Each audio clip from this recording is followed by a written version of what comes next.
নমস্কার বন্ধুরা, আশা করি সবাই ভালো আছেন। আজ আমি আপনাদের জন্য নিয়ে চলে এসেছি অন্য আর একটি রেসিপি। সেটা হচ্ছে আলু ফুলকপি আর পনির দিয়ে একটা নিরামিষ তরকারির রেসিপি।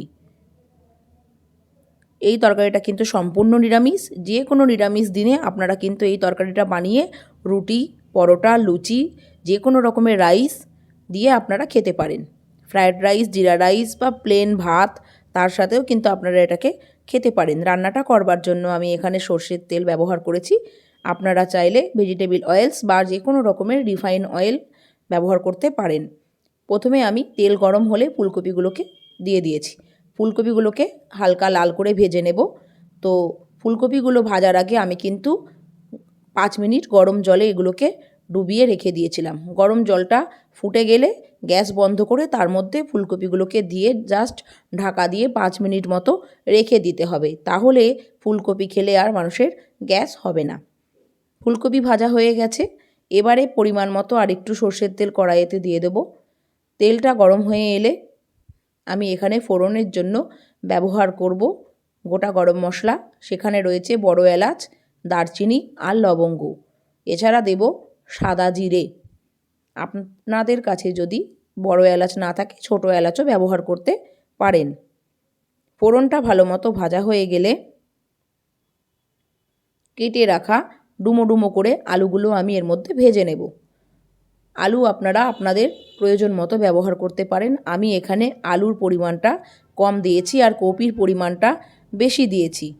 তো আলুটা ভাজতে ভাজতে আমি একটা মশলার পেস্ট তৈরি করে নেব।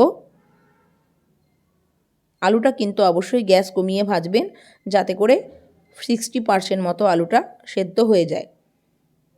2 চামচ পোস্ত, একটা কাঁচা লঙ্কা, 7-8টা মতো কিশমিশ আর 5-6টা মতো কাজু বাদাম, এগুলোকে একটা পেস্ট বানিয়ে নেব।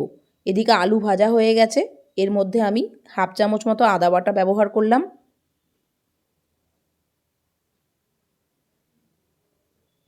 আদাটা ভালোভাবে ভেজে নেব। তারপর এর মধ্যে আমি কালারের জন্য ব্যবহার করব কাশ্মীরি লঙ্কার গুঁড়ো।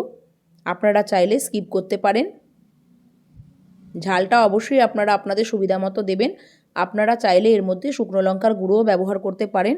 যেহেতু আমি একটা কাঁচা লঙ্কা বেটে দিয়েছি, আবার শুকনো লঙ্কা ফোড়ন দিয়েছি, তাই আর লঙ্কার গুঁড়ো এখানে ব্যবহার করলাম না। শুধুমাত্র কাশ্মীরি লঙ্কার গুঁড়োটা ব্যবহার করলাম। ভালোভাবে সমস্ত মশলাগুলোকে কষিয়ে নিয়েছি। কষানো হয়ে যাওয়ার পর নুন দিয়ে দিলাম। পরিমাণ মতো নুন আপনারা ব্যবহার করবেন। প্রথমেই যদি নুন দিয়ে দেন তাহলে কিন্তু কপি খুব তাড়াতাড়ি নরম হয়ে যাবে। সেই জন্য কষানোর প্রায় শেষের দিকে নুনটা ব্যবহার করবেন। তারপর পরিমাণ মতো জল দিয়ে দিলাম। এবার এটাকে 5 মিনিটের জন্য ঢাকা দিয়ে সেদ্ধ হতে দেব।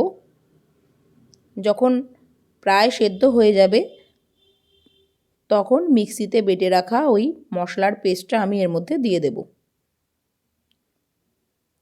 যেহেতু পোস্ত দেওয়া আছে তাই বেশি কিন্তু ফোটানো যাবে না। সেই কারণে তরকারিটা পুরোপুরি সবজিগুলো সেদ্ধ হয়ে গেলেই কিন্তু আমি মিক্সিটা যে পেস্টটা আছে সেটা দেব। তারপর মিক্সি ধোয়া জলটা অ্যাড করে দেব।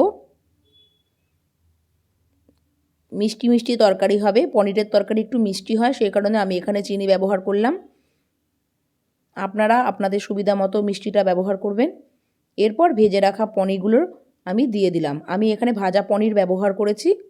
আপনারা যদি কাঁচা পনিরের ব্যবহার করেন অবশ্যই আপনারা ভেজে নেবেন আগে একটু। আমি সবসময় ভাজা পনিরটাই ব্যবহার করতে ভালোবাসি। তো ঢাকা দিয়ে এবার এটাকে আরও 5 মিনিট মতো রান্না করব। তারপর গ্যাস বন্ধ করে স্ট্যান্ডিং টাইমে রেখে দেব। তাহলেই রেডি হয়ে গেল গরম গরম আলু পনিরের আর ফুলকপির তরকারি। আজ এই পর্যন্তই।